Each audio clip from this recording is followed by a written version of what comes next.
With a series now consisting of 25 films produced over more than 6 decades, the 007 franchise has attained an almost legendary status within the movie industry. With productions shooting across the globe employing thousands of cast, crew and extras, it is unsurprising that there have been countless humorous and intriguing behind-the-scenes stories shared around over the years. What may be unexpected, however, is that a few of these tales surrounding either cast, crew or shooting locations contain elements of the supernatural.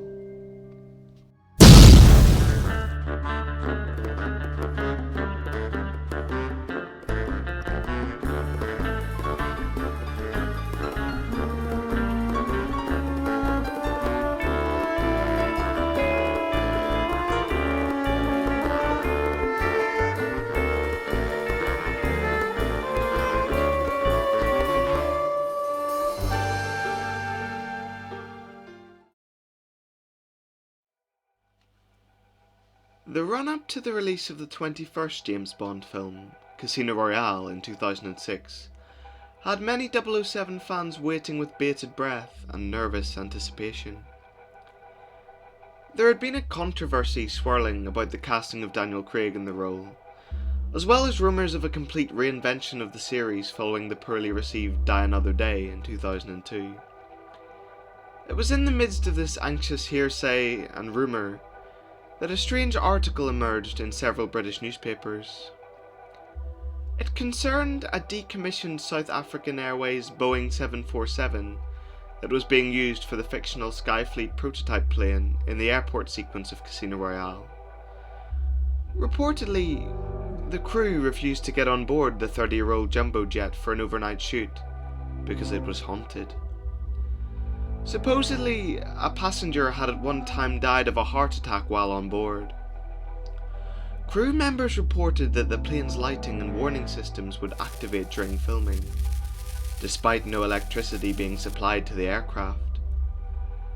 They also reported seeing the spectre of a woman gliding up and down the aisle. It should be noted that one of the newspapers in which this article appeared was The Sun. And for those of you outside of the UK, it's what I would consider a less than reliable tabloid press. I was unable to find any other mention of these events outside of this collection of articles, all published around the same time in August 2006. I think that this context reduces the validity of the claims quite substantially, but nonetheless, it's a quirky little oddity and time capsule of the uncertain time of transition between Bond actors. Starring alongside Daniel Craig as M in this film was, of course, Dame Judi Dench, reprising her role for the 5th time here. Being a British actress with roots in theatre, it is perhaps unsurprising that she has had a paranormal encounter of her own. Her sighting occurred in London's Haymarket Theatre in 1998, when she was attending a memorial service for actor Michael Dennison. She described seeing somebody in period clothing, a top hat and tails, running down the stairs, and thought it was a rather strange costume. What she witnessed is thought by many to be the notorious ghost of former theatre manager John Baldwin Buckstone, who wrote and directed hundreds of plays there in the 1800s. Fiona Fullerton and Sir Patrick Stewart are among other actors who have reported seeing his apparition.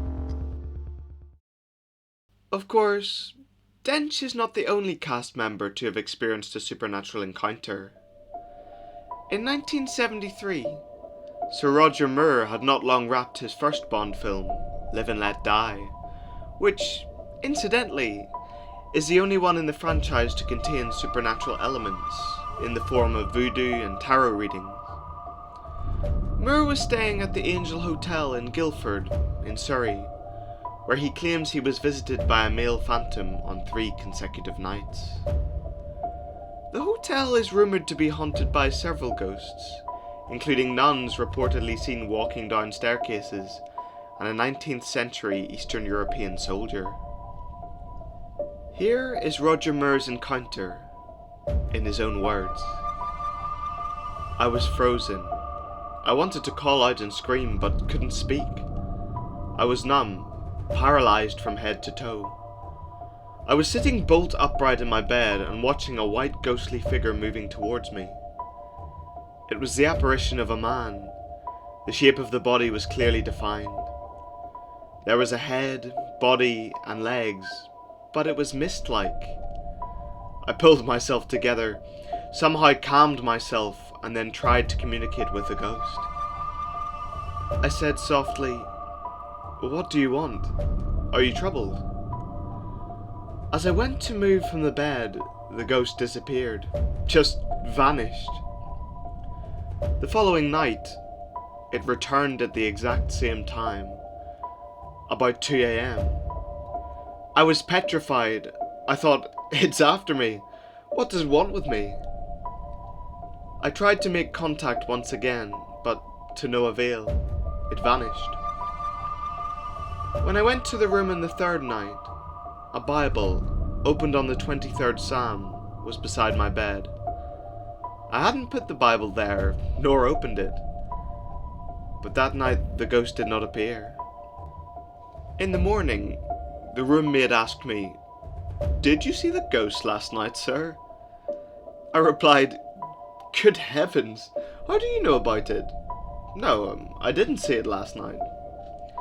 She said, "I didn't think you would." I left the hotel, but often think about the incident. I never found out what it was all about. Former maid Mavis Dunkley is quoted saying several staff members knew of the ghost and knew to leave the Bible open on the 23rd Psalm to ward it off. She said, "The maid in Mr. Moore's room probably put the Bible there because the ghost was on the prowl." Now, anyone who has read Moore's autobiographies or watched his interviews will know he was very fond of practical jokes. But I can't see any reason for him to make up something like this, purely because it doesn't seem to have been targeted as a prank to any one person. It really appears to be a genuine account of what happened to him in this hotel.